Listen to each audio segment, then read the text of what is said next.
Baik, kita kembali dan perlu kami beritahukan juga kepada Pak Prabowo dan Pak Hatta bahwa para peserta dialog kita malam hari ini terdiri dari sejumlah pihak, Pak. Semuanya Kadin sih pasti, semuanya Kadin. Ada pengurus pusat, ada pengurus daerah, ada wakil dari asosiasi dan juga ada foreign chambers. Jadi nanti ada bapak-bapak dan ibu-ibu dari luar negeri berpakaian batik dan berbahasa Indonesia untuk bertanya kepada Bapak tentang concern Bapak soal... Dijawabnya juga pakai bahasa Indonesia pasti, ya? Pasti, tapi terserah. Silahkan. Bapak dan Ibu sekalian. Ya, sekarang kita masuk ke sektor apa, Abi? Baik, sektor berikutnya akan dibahas adalah mengenai industri, perdagangan, investasi, energi, dan minerba. Ini topik yang cukup menarik. Ya. Kita akan langsung berikan, silakan. Ya, Bapak silakan. Silakan, Pak. Selamat malam, Pak Prabowo Subianto, calon Presiden Republik Indonesia, Pak Hatta Rajasa, calon Wakil Presiden Republik Indonesia. Saya Bobi Gafur Umar, Ketua Umum Persatuan Insinyur Indonesia, PII. Yang saya akan tanyakan adalah hal berkaitan dengan serbuan produk impor ke Indonesia. Mulai dari bahan pokok, makanan, pakaian, sampai dengan mobil dan produk-produk besi baja. Saya akan memberikan contoh, Pak, yang konkret tetapi sederhana. Pak Prabowo tadi siang baru saja mengunjungi Pasar Tanah Abang. 20 tahun yang lalu, kalau kita mengunjungi Pasar Tanah Abang, dengan mudah kita dapatkan sepatu diproduksi oleh Cibaduyut, tas dari Bandung, baju-baju pakaian dari Bekasi dan sebagainya. Tetapi sekarang di Pasar Tanah Abang dikuasai oleh produk impor, kebanyakan dari Tiongkok. Pak Prabowo adalah orang yang saya kenal sangat konsisten mendukung kemandirian bangsa di segala pihak. Dan untuk itu apabila Bapak terpilih menjadi presiden dan Pak Hatta terpilih jadi wakil presiden, pertanyaannya, apakah visi besar Bapak dalam mendukung pembangunan industri nasional yang tangguh, kuat, berdaya saing, sehingga memproduksi produk-produk yang berkualitas dan kompetitif? Terima kasih. Terima kasih atas pertanyaan. Silakan langsung dijawab. Strateginya, Pak. Pertanyaan saudara adalah sangat-sangat strategis. Dan sebetulnya pertanyaan itu saya yang ingin tanya kepada para pengusaha. Saya ingin tanya kepada para wira swasta Indonesia, kepada para insinyur Indonesia, kepada para konglomerat Indonesia. Saudara-saudaralah yang seharusnya memimpin pembangunan manufacturing industri di sebuah negara, kan begitu? Nah, tapi pemerintah harus mendukung para entrepreneurnya, para wira swastanya. Jadi saya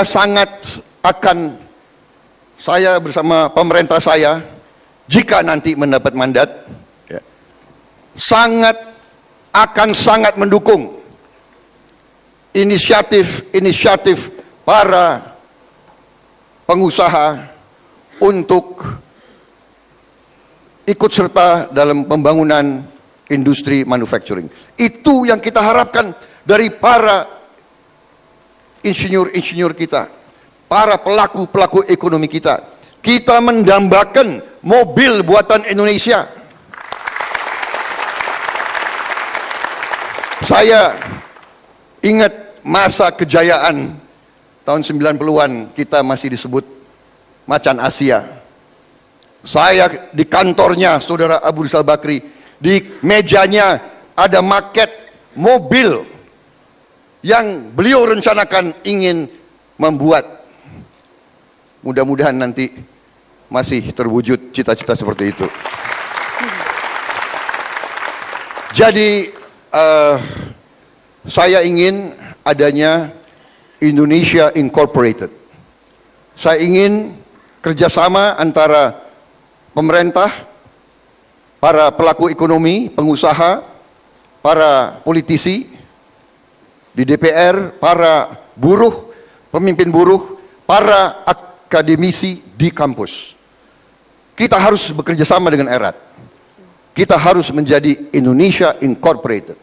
Jadi beritahu apa yang Anda butuh, kita akan berjuang untuk dukung saudara-saudara. Baik. Baik. Tapi kalau Anda tidak mau maju-maju, ya pemerintah akan ambil alih dan akan memukul itu. Baik. Baik, kita beralih ke penanya berikutnya. Penanya berikutnya, silahkan. Kita harus ingatkan barangkali bahwa waktu untuk bertanya 1 menit saja. 1 menit. Sehingga eksplorasi ke capres dan cawapres. Bisa lebih dalam. Ya. Oke. Baik, Ada yang penanya ingin bertanya? berikutnya. Silakan. Nah, ini Silakan. dia nih Pak, yang saya katakan Pak tadi Pak. Kayaknya dari Foreign Chambers kalau nggak salah. Silakan sebutkan nama dan asal Pak. Terima kasih. Selamat malam Selamat malam. kepada Pak Capres Prabowo Subianto dan kepada Pak Cawapres Hatta Rajasa. Nama saya Elmar Bauma, Dewan Anggota dari International Business Chamber. Pertanyaan saya adalah, ekonomi Indonesia sangat terbantukan oleh investasi dari luar negeri dan kepercayaan dunia luar. Jika Bapak dan Bapak Wapres dan Bapak Cawapres dipilih menjadi presiden, apakah yang ada akan merupakan prioritas untuk mengembangkan investasi di Indonesia? Apakah itu ada di bidang investasi hilirisasi atau di bidang industri industri substitusi impor atau di industri yang bertumpu kepada padat kerja. Ya. Terus bagaimana pandangannya Bapak Wakil Presiden tentang peran penanaman dari luar negeri, penanaman asing di dalam bidang Baik. pertumbuhan ekonomi dan penciptaan lapangan kerja. Baik, terima kasih Pak Elmar. Investasi, silahkan dijawab. Baik, terima kasih. Jadi tadi saya singgung prioritas strategi kami adalah untuk mengamankan pangan Indonesia dan energi Indonesia, untuk menjaga dan mengejar kemajuan ekonomi, untuk meningkatkan kesejahteraan rakyat kita yang tertinggal. Tadi saya singgung kita akan membangun jutaan hektar lahan produksi baru. Dan ini saya kira peluang untuk investor-investor dari luar. Kita butuh teknologi, kita butuh alat peralatan, kita butuh benih-benih yang terbaik, kita butuh keahlian yang terbaik, kita butuh sistem logistik, kita butuh seluruhnya dari hulu sampai hilir. Mata rantai seluruhnya kita butuh peran dari mana-mana. Jadi saya kira ini sesuatu lapangan investasi yang menarik bagi perusahaan-perusahaan di luar Indonesia. Kemudian kami sangat mendukung investasi asing, ya. Bagi kita tidak, tadi kalau Bapak mendengar ya, dalam konsep besar saya mengatakan bagi Indonesia yang sudah di abad ke-21, silakan bersaing, lari, kuat, take off. Untuk yang sudah kuat, saya kira berlaku ya, the least government is the best government. Jangan terlalu banyak hassle dikasih kepada para pelaku ekonomi. Concern pemerintah Indonesia harus kepada mereka yang tertinggal. Tapi ini juga peluang bagi investor asing. Bayangkan, sekarang ada 100 juta, menurut Bank Dunia, 100 juta orang Indonesia yang di bawah garis kemiskinan. Kalau pakai ukuran Bank Dunia, $2 sehari.